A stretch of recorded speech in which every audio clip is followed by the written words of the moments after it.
고운 콘텐츠는 경기도와 경기 콘텐츠진흥원의 지원 사업을 통해 제작되었습니다. 안녕하세요. 호고운 책다방입니다. 오늘은 방정환 선생님의 나비의 꿈 읽어드릴게요. 1923년 어린이에 실린 작품이라고 해요. 나비의 꿈. 어느 들에 어여쁜 나비가 한 마리 살고 있었습니다. 나비는 날마다 아침 때부터 꽃밭에서 동산으로, 동산에서 꽃밭으로 따뜻한 봄볕을 쪼이고 날아다니면서 온종일 춤을 추어 여러가지 꽃들을 위로해주며 지내었습니다. 하루는 어느 포근한 잔디밭에 앉아서 따뜻한 볕을 쪼이면서 이런 생각을 하였습니다. 여신께서는 나를 보시고 즐겁게 춤을 추어 많은 꽃들을 기껍게 해주는 것이 너의 직책이다 하셨습니다. 나는 오늘 지금까지 모든 꽃들을 모두 기껍게 해주기 위하여 내 힘껏 하여 왔다. 그러나 어떤 일이든지 좀 더 좋은 일을 했으면 좋겠다고 생각하였습니다. 그 후부터는 날마다 그 더 좋은 일만 생각하고 있었습니다. 어느 날 밤이었습니다. 나비는 그날도 온종일 재미롭게 춤을 추었기 때문에 저녁 때가 되니까 몹시 고단하여서 일찍이 배추밭 노란 꽃가지에 누워서 콜콜 가늘게 코를 골면서 잠이 들었습니다. 그리고 이런 꿈을 꾸었습니다. 나비는 전과 같이 이리저리 펄펄 날아다니노라니까 어느 틈에 전에 보지 못하던 모르는 곳에 이르렀습니다. 거기는 시골같이 쓸쓸스런 곳인데 나직한 언덕 위에 조그마한 집이 한 채 있었습니다. 에그 어떻게 이런 곳으로 왔을까? 하고 나비는 이상해했습니다. 그리고 언뜻 보니까 그 조그마한 집 뒷뜰에는 동백나무가 서 있고 나무에는 빨간 동백꽃이 많이 피어 있으므로 나비는 그 꽃 위에 앉아서 날개를 쉬고 있었습니다. 따뜻하게 볕만 퍼지고 동네도 조용하고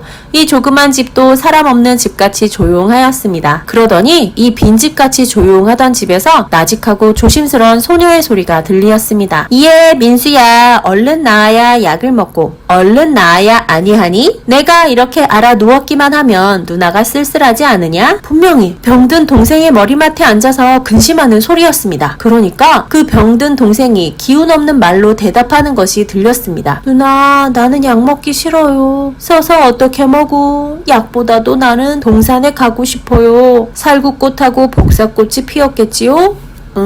누나야 작년처럼 동산에 올라가서 새 우는 소리도 듣고 나비가 날아다니는 것을 보고 싶어요. 아 어서 동산에를 가보았으면. 나비는 이 가느다란 불쌍한 소리를 듣고 퍽 마음이 슬펐습니다. 잠이 깨어 눈이 뜨였습니다. 벌써 날이 밝아서 세상이 훤하였습니다. 나비는 지난밤에 꾼 꿈을 다시 처음부터 차근차근히 생각하였습니다. 생각할수록 어디인지 분명히 그런 불쌍한 어린 남매가 있는 것 같이 생각되었습니다. 그래서 나비는 가끔 놀러오는 동무 꾀꼬리에게 찾아가서 그 꿈 이야기를 하였습니다. 그러니까 마음 착한 꾀꼬리도 그 말을 듣고 그럼 분명히 그런 불쌍한 남매가 어딘지 있는 모양일세 하였습니다. 그리고 다시 그 앓는 동생이 새소리를 듣고 싶고 나비를 보고 싶더라고 하더라니 우리가 어디인지는 모르지만 둘이 찾아가 보세 그려 하였습니다. 꾀꼬리가 하는 말이 보세 그려 재밌습니다. 나비와 꾀꼬리는 꿈에 본 집을 찾으러 나섰습니다. 그러나 어느 곳에 그런 집이 있는지 아는 수가 있겠습니까? 하는 수 없이 쩔쩔매다가 마침 높이 떠서 날아오는 기러기를 불렀습니다. 서늘한 나라를 찾아서 북쪽으로 향하고 먼 길을 가던 기러기는 꾀꼬리가 부르는 소리를 듣고 내려왔습니다. 남쪽에서 오시는 길에 혹시 언덕 위에 조그만 집에 어린 동생이 알아 들어누웠고 누이가 울고 있는 불쌍한 남매를 보지 못하였습니까? 우리는 그 집을 찾아가려고 그럽니다. 하고 꿈꾼 이야기를 자세히 하였습니다. 기러기는 그 말을 듣고 알고 말고요. 착한 남매가 불쌍하게 근심을 하고 있습니다. 어서 가보십시오. 여기서 저 남쪽으로 쭉 가서 아마 심리는 될 거요. 여기서 곧장 가면 그 언덕 있는 곳이 보입니다. 어서 가보십시오. 하고 아르켜주고 북쪽 나라로 갈 길이 멀고 급하다고 인사하고 갔습니다. 나비와 꾀꼬리는 기꺼워서 한숨에 갈 듯이 남쪽으로 날아갔습니다.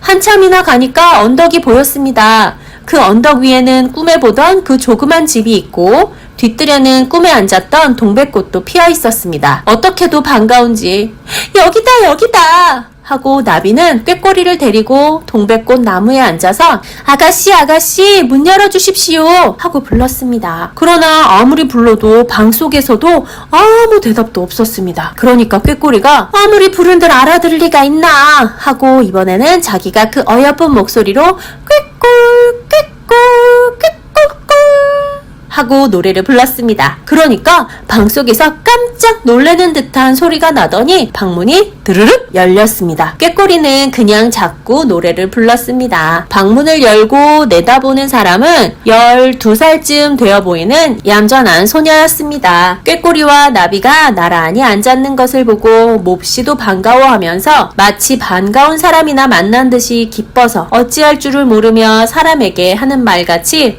아이고 고마워라. 꾀꼬리도 나비도 왔구먼. 민수가 어떻게 너희들을 보고 싶어 했는지 모른단다. 하고는 민수가 보게 방에까지 들어왔으면 좋으련만 하였습니다. 나비와 꾀꼬리는 후루루 날아서 방으로 들어갔습니다. 방이라야 좁다란 한 칸 방인데 9살쯤 된 어린 사내아이가 마르고 파란 얼굴에 눈을 감고 누워서 잠이 든 것 같기도 하고 죽은 것 같기도 하였습니다. 민수야, 눈을 떠보아라. 꾀꼬리와 나비가 왔다.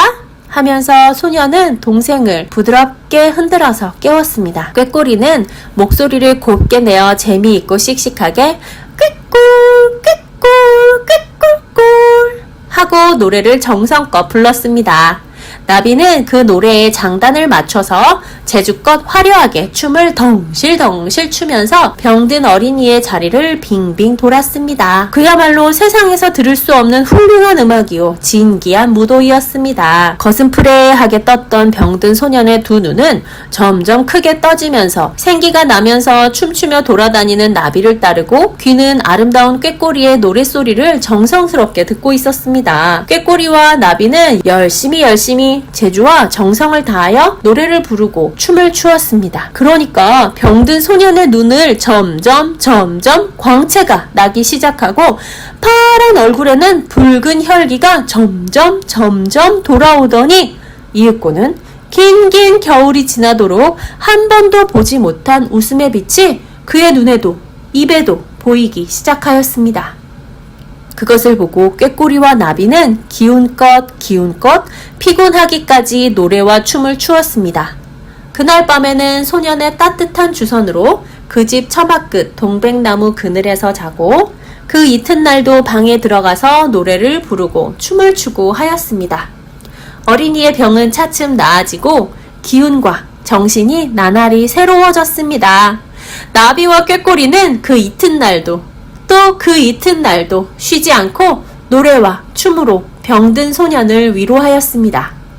이렇게 이랫동안을 지나자 소년은 아주 쾌하게 병이 나아서 누나의 손을 잡고 동산에도 가고 뜰에도 가서 꾀꼬리와 나비와 재미있게 뛰놀 수 있게 되었습니다. 정말 신나네요. 와, 역시 자연은 사람을 살리는 건가 봐요. 이 나비의 꿈은 어린이라는 잡지에 실렸던 이야기인가 봐요. 1923년 소파 전집 박문서관 간 대조라고 적혀 있네요.